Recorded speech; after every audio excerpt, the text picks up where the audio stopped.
নমস্কার, আমি Sourav Mukherjee, the creator of your trustworthy education channel source শিক্ষা। আজকের ভিডিওতে বায়োগ্রাফির একটা ফরম্যাট আমরা আলোচনা করব, যে ফরম্যাটটা তোমরা কপিতে নোট ডাউন করে নাও এবং খুব ভালো করে মেমোরাইজ বা মুখস্থ করে নাও। যে কোনো বায়োগ্রাফি রাইটিং পরীক্ষায় আসুক, you will able to write. তাহলে আর আমাদেরকে কমনের ভরসা করতে হবে না, ঠিক আছে? আমরা একটা ফরম্যাটে হাজারটা বায়োগ্রাফি লিখতে পারবো। ওকে, বায়োগ্রাফি কথার প্রথমে মানে আমরা জেনে নেব। দেখো, বায়োগ্রাফি কথার মানে হচ্ছে জীবনী, আর অটোবায়োগ্রাফি কথার অর্থ হচ্ছে আত্মজীবনী। যখন অন্য কারণ নিয়ে আমরা লিখি তখন সেটা হচ্ছে বায়োগ্রাফি, যখন নিজের নিয়ে লিখবো that is called autobiography. I think ডিফারেন্সটা বোঝাতে পেরে গেছি। এবার আমরা দেখব যে কিভাবে আমরা লিখবো। কপিতে নোট ডাউন করবে, বলে বলে যাব, পুরো ভিডিওটা দেখতে হবে।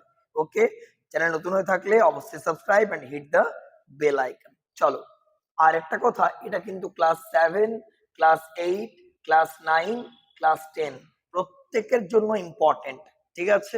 দেখো, mother India had produced many great sons, daughters. ব্যাপারটা হচ্ছে ভারত মাতা এখানে অনেক কৃতি সন্তান সন্ততিদের কিন্তু জন্ম দিয়েছেন। যদি পরীক্ষাতে মেল কোনো পড়ে তাহলে কি লিখবো? সান। যদি কোনো ফিমেল পড়ে তাহলে কি লিখবো? ডটার। ব্যাপারটা ক্লিয়ার? আমি তোমাকে অপশন দিয়ে দিয়েছি, এটা কিন্তু ক্লিকটা পরীক্ষাতে খুব ভালো করে করবে। অ্যান্ড এবং যার বায়োগ্রাফি লিখছো, ধরো নাও রবীন্দ্রনাথ ট্যাগর দিয়েছেন, তাহলে কি লিখবো? Rabindranath Tagore was one of them. কিন্তু যদি বিরাট কোহলি দেয় তাহলে কি লিখবো? Virat Kohli is one of them, কারণ তিনি এখনো জীবিত। ব্যাপারটা ক্লিয়ার? তাহলে 1 নম্বর লাইনটা বোঝাতে পারলাম। ধরো মহেন্দ্র সিং ধোনি দের কি লিখবো? Mother India had produced many great sons and MS Dhoni is one of them. তাহলে কি সুন্দর লাইনটা সেজে গেল, বুঝতে পারছি? আমি এখানে নাম্বার ওয়াইজ লিখেছি, বাট তুমি লিখবে না। তুমি কিন্তু ফুল স্টপ যেমন ভাবে প্যারাগ্রাফ লেখা ঠিক সেইভাবে লিখে লিখে যাবে। ওকে, দেখো 2 নম্বর। তাহলে 1 নম্বর পয়েন্ট আশা করবো ক্লিয়ার, খাতায় লিখে নেবে। 2, হি অর সি, এটা তো বুঝতে পেরে গেছো, ঠিক আছে? ওয়াজ বর্ন, এখানে ওয়াজই থাকবে, জন্মগ্রহণটা জেনারেলি আমাদের পাস্ট টেন্সই হয়, তাই না? ওয়াজ বর্ন ইন, ডেট গুলো বসাবে, ইয়ার দেবে, ইন আবার জায়গার নামও দেবে, ঠিক আছে? বেশ, এখানে ইন, এখানে অন লিখবে, ঠিক আছে? কারেকশন করে নেবে। অন, অন ডেটটা দেবে, ইন ইয়ার দেবে, ইন প্লেস দেবে। ওকে। 3, হিজ অর হার, এটা কিন্তু চেঞ্জ করবে। ফাদার ইজ ওয়াজ, বেঁচে থাকলে ইজ, আর জীবিত না থাকলে আমরা কি বলবো? ওয়াজ। কোনো যদি এখানে কোনো প্রফেশন থাকে, সরি, এখানে ওনার নামটা লিখবে, ঠিক আছে? তার বাবা হন বা তার বাবা ছিলেন। হি ওয়াজ অর ইজ, এখানে আবার চেঞ্জ করবে।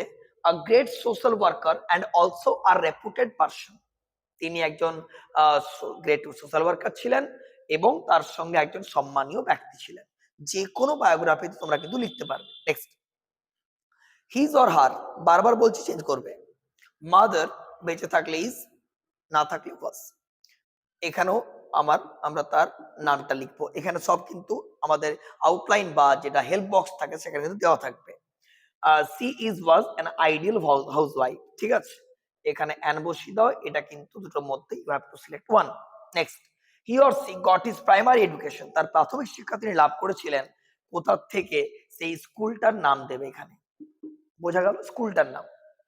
ওকে। লেটার মানে পরে, LATER, স্পেলিং নোট করবে। হি গ্রাজুয়েটেড, তিনি স্নাতক পাস করেছিলেন।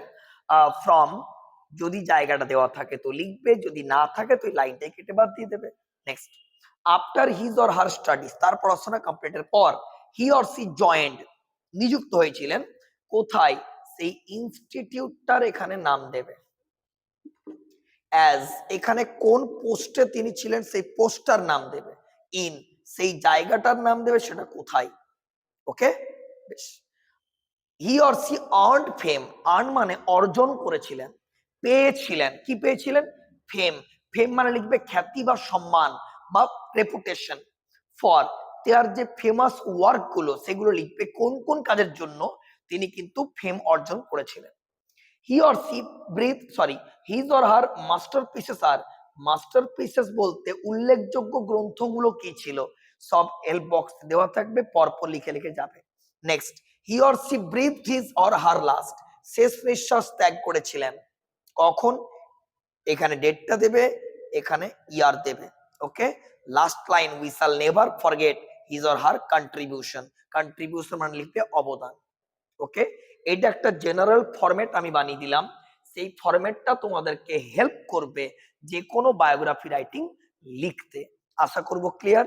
এইরকম আরো নিত্য নতুন ভিডিও পেতে চাইলে চ্যানেল কিন্তু subscribe and hit the bell icon. এছাড়া যারা চাইছো অনলাইন ক্লাস করতে তারা অবশ্যই স্ক্রিনের নাম্বারে যোগাযোগ করো, অনলাইন ক্লাস সম্পর্কে ডিটেলস কিন্তু ইনফরমেশন দিয়ে দেওয়া হবে। আজ এই অবধি, চ্যানেলের সঙ্গে থাকো, এক্সামের জন্য অল দ্য ভেরি বেস্ট। এবং তোমাদের আরো অনেক ভিডিও আপলোড করা আছে, ক্লিক করে প্রত্যেকটা ভিডিও দেখে চলে এসো। All the best.